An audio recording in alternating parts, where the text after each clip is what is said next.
Você já parou para pensar como é que seria a representação de cada país num personagem físico, assim, humano, com características emocionais próprias e formas de agir conforme a sua tradição, história, cultura e tudo mais? Pois bem, essa é a proposta do anime e mangá Hetalia, e sobre qual nós faremos algumas análises a partir de hoje. Alguns classificam essa obra aqui como comédia e nonsense. Porém, comédia sim, ele é muito sátiro, faz muitas piadas sobre alguns fatos históricos. Nonsense, pero no mútil, tem muita referência em história e da geopolítica atual. Se você não compreender, você realmente acha que não faz sentido.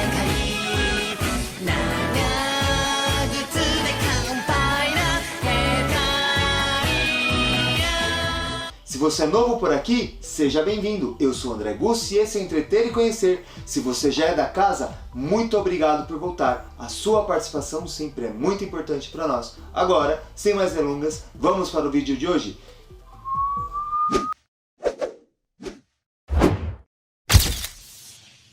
Hetalia é um anime e mangá muito divertido, contendo críticas e sátiras a vários períodos históricos, no qual cada país aqui é personificado com um tipo de personagem. Esse daqui, por exemplo, seria a Itália, aqui nós temos a Alemanha e o Japão. E essa obra é repleta de referências históricas, e se você não dominar alguns desses pontos, dificulta a sua compreensão. Então, eu separei aqui alguns pontos do primeiro episódio do anime e eu vou explicar nesse episódio. No entanto, antes eu queria fazer aqui uma análise sobre essa obra específica. E o primeiro ponto que eu quero ressaltar aqui é sobre o nome, Hetalia Axis Power. Isso daqui faz uma referência a Hetalia, ou seja, aqui meio que seria um trocadilho, como Itália atrapalhada, ou Itália que só faz cagada, merda e coisa do gênero. Desculpa o palavreado, mas enfim, é como a Itália é representada aqui, como uma bobona que só faz coisa errada. E Axis Power é a tradução do eixo, aquele grupo formado por Alemanha, Itália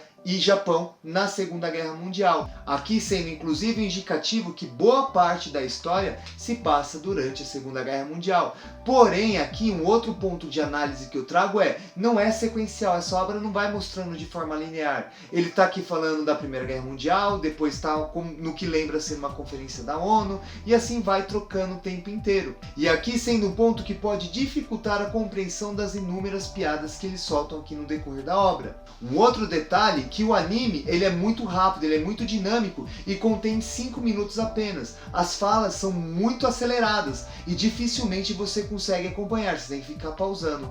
Nesse ponto aqui, acompanhar no mangá é mais fácil para você compreender os diálogos e o que está acontecendo. E também é importante ressaltar que a parte escrita aqui no mangá tem muito mais detalhes, alguns pontos que não tem no anime. E pensando nisso, eu separei uma lógica aqui para fazer minha análise, que é seguindo a sequência do anime. Conforme for que vai passando coisas que não contém no anime e aqui no mangá tem, eu trarei alguns especiais só do mangá. A cada episódio do anime, ou uma sequência de episódios, um vídeo específico. Esse daqui será apenas o primeiro, porque tem essa análise, tem aquela conferência da ONU que eu quero trazer alguns detalhes. Provavelmente os próximos vídeos eu juntarei 2, 3 vídeos do anime numa análise só. Feitas essas observações, vamos entender algumas referências presentes no primeiro episódio do anime. A história começa como sendo uma reunião mundial, uma ideia da ONU, onde os países se aglomeram e decidem o futuro do mundo. Aqui começa até os Estados Unidos falando, quero fazer um discurso aqui, ironizando a questão do aquecimento global. E aqui ele satiriza falando, vamos criar um super-herói para resolver o problema do aquecimento global no mundo.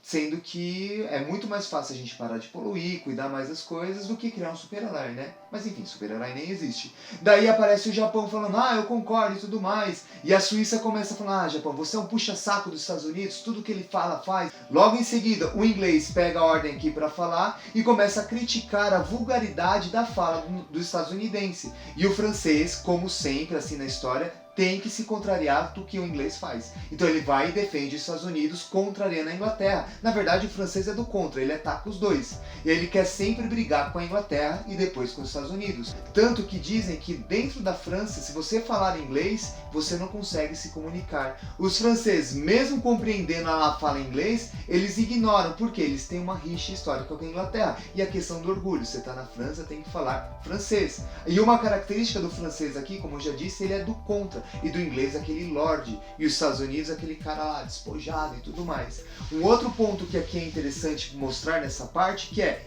Espanha e Grécia estão dormindo ali meio que de boa. Por quê? São os países menos influentes da Europa hoje. Nessas reuniões assim que discutem, eles ficam de lado, isso representando. No meio da confusão chegam e falam: Rússia, você não vai fazer nada? E o russo meio que fala: eu? Me meter na briga deles? Que nada, eu vou ficar aqui na minha, deixa eles lá. E começa uma discussão, uma disputa entre os países ali do leste europeu, no qual a Rússia começa a intimidar a Lituânia, a Estônia, entre outros. E nesse contexto aparece a Polônia e a Estônia e fala: Rússia, fica quieta aí, não mexe com mais fracos. Por que que tem essa referência nessa fala em específica? Porque a Rússia, ela domina meio que aquele leste europeu. E a Polônia e a Estônia conseguiram vencer guerras contra a Rússia nesse momento de dominação, logo após a Primeira Guerra Mundial. No entanto, a Rússia, na Segunda Guerra Mundial, com Stalin, ela domina essa região. E a Polônia e a Estônia sendo um ponto de resistência. Então eles conseguiram meio que frear a Rússia uma vez, e eles peitam a Rússia de igual: pera aí, você é forte, mas não é dois não, fica na sua. E meio que fala: não fala assim com os mais fracos não, defendendo os outros países do leste europeus.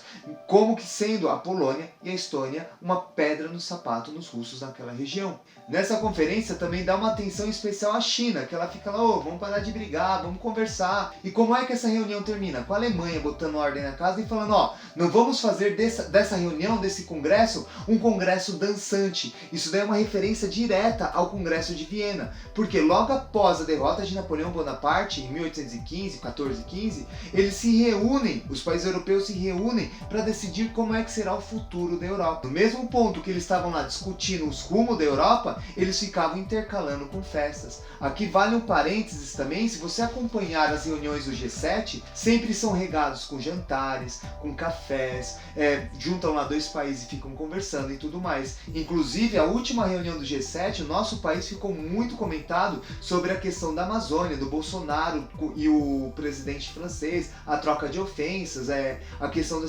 soberania da Amazônia e tudo mais. E esse diálogo representa justamente isso: os países mais influentes do mundo ali reunindo o que vão fazer com o resto. E os países menos influentes e pobres ficam de fora, ou que estão na reunião ficam de escanteio, não tendo muita atenção a eles. E voltando aqui à reunião, a Alemanha botou ordem e tudo mais. O que acontece? A Itália levanta a mão e fala: eu quero falar. Aí a Alemanha: tudo bem, Itália, pode falar, o que você quer? Ela fala: basta! Ou seja, vamos parar para comer, fazer uma festa, coisa do gênero e tudo mais. Bagunçando tudo de novo. E após essa bagunça tem um corte da conversa indo direto falar da história lá da formação do Império Romano, que mostra lá que o Império Romano era gigante, grandioso, que dominou todo o o Mar Mediterrâneo, com várias riquezas, várias culturas e tudo mais. No entanto, um dia ele foi embora, ele sumiu. E um detalhe importante quando ele vai embora, ele deixa duas crianças e pega uma na mão. Essa na mão que ele pega seria a Itália. Qual que é a referência aqui? Quem que foi o herdeiro direto do Império Romano? A Itália. Mesmo que o Império se foi, ali onde ele construiu as coisas, a parte da capital, as obras de artes, tudo estão presentes. Então ali sempre foi muito forte a questão do Império Romano. Sem contar que mesmo após a queda desse império, ficou uma sombra. Os vários reinos que tiveram seguidos ali na Europa tentaram reconstruir esse Império Romano novamente.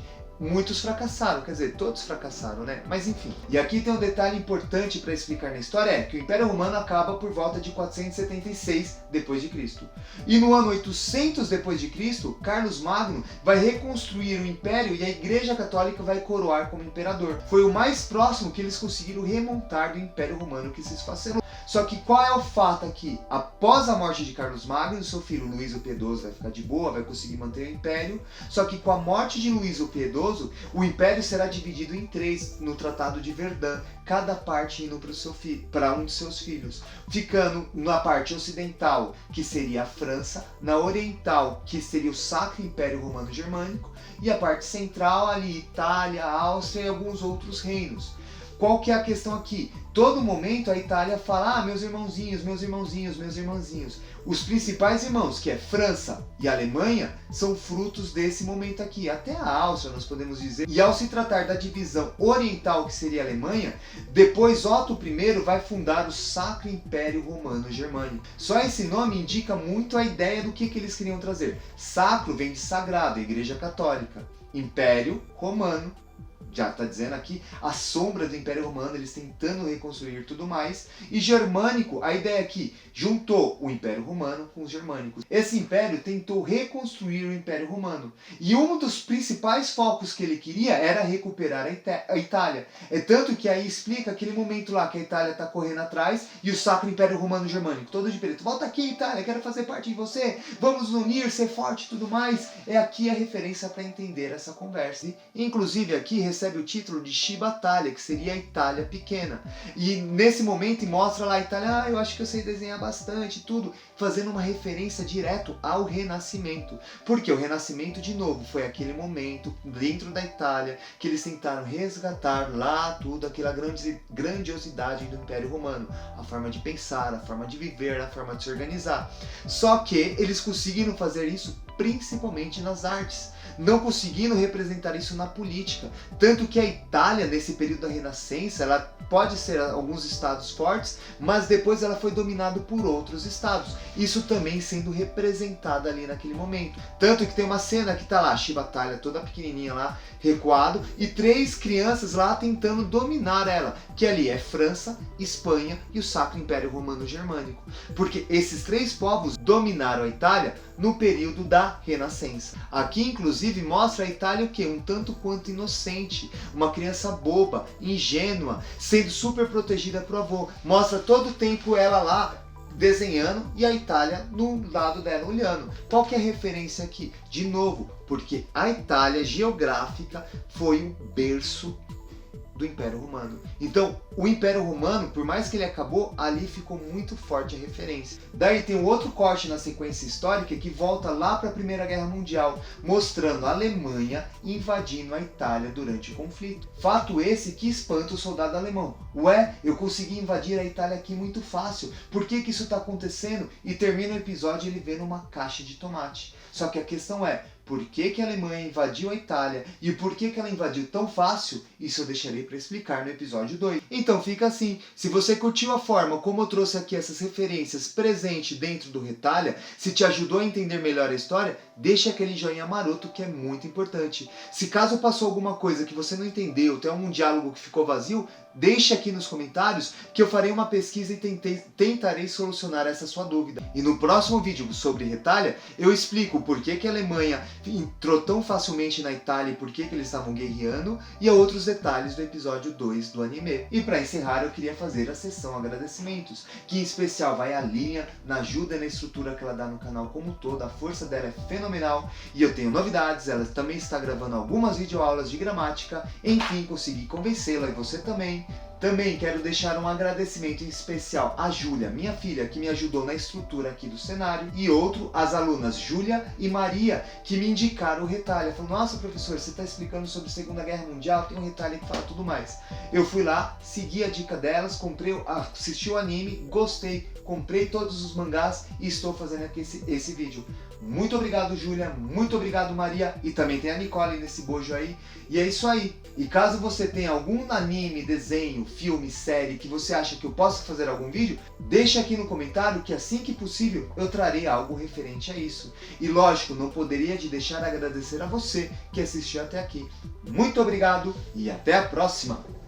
E pensando nisso, eu... 1, 2, 3 e pensando nisso, eu separei uma lógica aqui para... 1, 2, 3 e pensando nisso...